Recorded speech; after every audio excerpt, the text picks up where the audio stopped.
बीड हत्या प्रकरणामध्ये खोटा अजेंडा राबवणाऱ्यांना 6 आरोपी केलं नाही. 6 आरोपी केलं असतं तर केव्हा शिक्षा झाली असती असं मनोज जरांगे पाटलांनी म्हटलंय.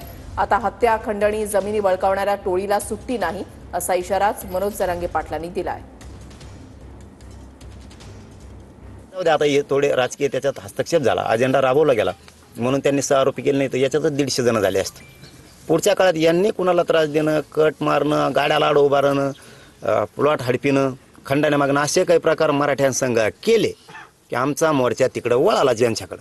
म्हणजे ते सुद्धा मध्ये घालतो. आता या टोळ्या ठुत नाहीत. आता आम्ही त्रास देणाऱ्या टोळ्यामध्ये जाणार. गुंड मंत्री वाचवायचा, गुंडाची टोळी वाचवायची.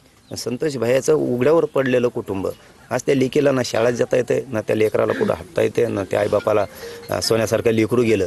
सरकारचे प्रतिनिधींनी हे पद्धतशीरपणानं त्यांचे राजकीय गुंड मित्र वाचवले, टोळी पण वाचवली. हे लोकांच्या लक्षात 100% येत आहे.